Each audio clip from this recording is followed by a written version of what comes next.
Se você quer entender um pouco mais sobre a COP, você está no lugar certo. Nossa conversa aqui hoje é sobre esse assunto. O que significa essa sigla COP, que é uma sigla em inglês, mas traduzindo para o português, significa Conferência das Partes.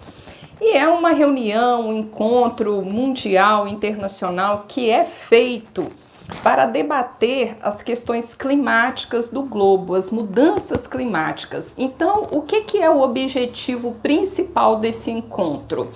É que governantes, cientistas, representantes da sociedade civil façam um debate sobre as atuais mudanças climáticas que estão acontecendo no planeta e quais as possíveis medidas, soluções, acordos que podem ser feitos para poder minimizar e talvez até resolver esse problema. Então, a estrutura é basicamente essa.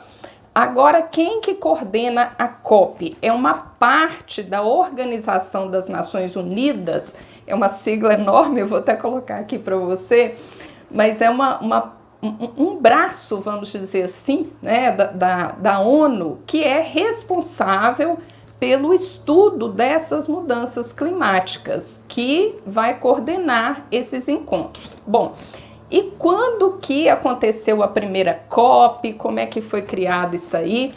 Essa ideia, ela foi criada na ECO 92, que foi uma conferência mundial sobre meio ambiente. Aconteceu no Rio de Janeiro em 1992. E em 1995 aconteceu a COP 1 na Alemanha. Desde então, ela é realizada anualmente, por isso que você sempre vê COP e depois um número. O número é aquela sequência COP que está sendo realizada naquele determinado ano. Então, todo ano ela acontece em algum determinado lugar do globo, é escolhido um lugar específico para que ela seja realizada. Mas agora eu quero contextualizar um pouco essa ideia para você entender um pouco mais por que nós chegamos nessa situação de COP, como é que a gente relaciona isso aí com mudanças climáticas, com a questão da ONU, enfim. Então vamos começar pelo seguinte. Primeira questão que a gente precisa compreender bem é que, embora a COP ela trate em específico do assunto do clima, se você é uma pessoa que gosta de estudar as questões ambientais, por isso que você está aqui, né? Aproveita, já se inscreva aí no canal.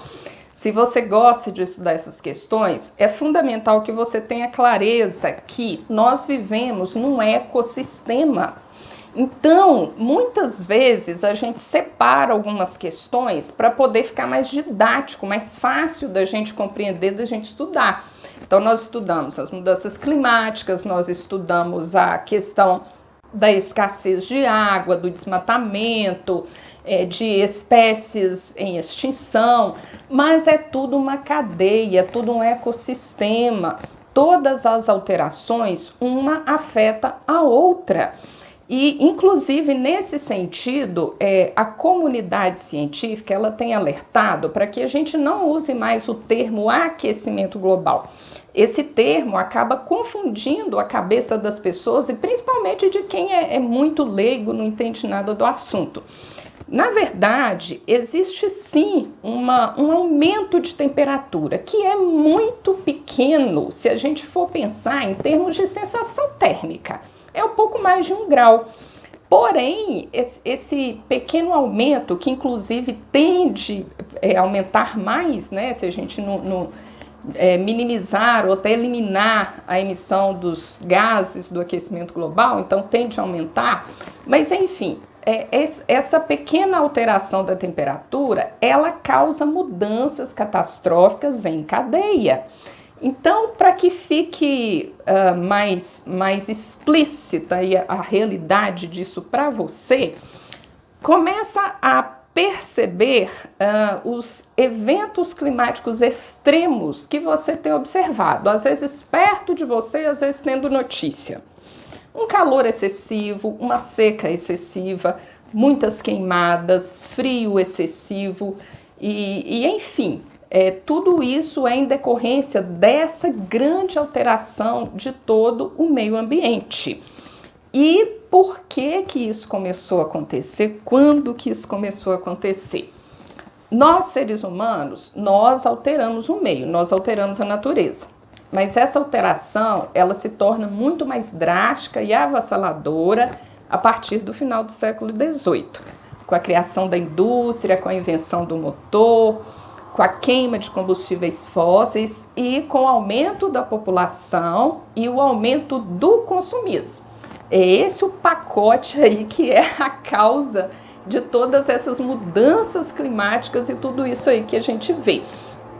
Paralelo a esse processo, nós começamos a ter vários movimentos mundiais, movimentos da comunidade científica, que foi alertando governantes, alertando toda a população, alertando pessoas mais poderosas, gestores públicos, empresários, que pudessem fazer alguma coisa em prol disso aí. E como nós sabemos que a ONU, que é a Organização das Nações Unidas, ela foi criada no pós-Segunda Guerra Mundial, depois de 1945, a ONU, ela abraça essas causas também. Então, frequentemente, a gente vê vários encontros mundiais, muitos deles com temas específicos, tema específico sobre a água, tema específico sobre o clima e conferências mundiais sobre meio ambiente também.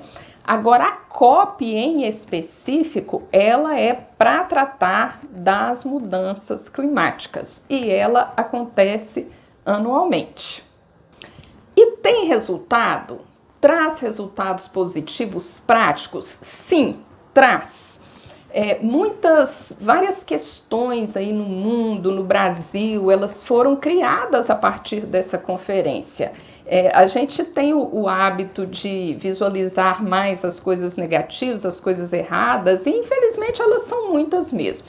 Nós estamos destruindo drasticamente o meio ambiente, mas tem muitas questões positivas também que a gente precisa estudar, prestar atenção e observar.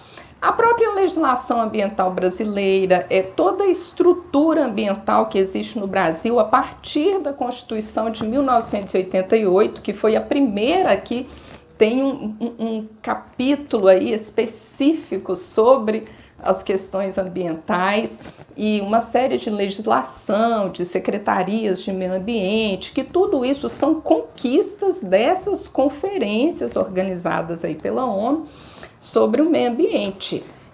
Os licenciamentos ambientais que se fazem necessários, as fiscalizações. Então, isso eu estou falando de uma realidade que é conquista.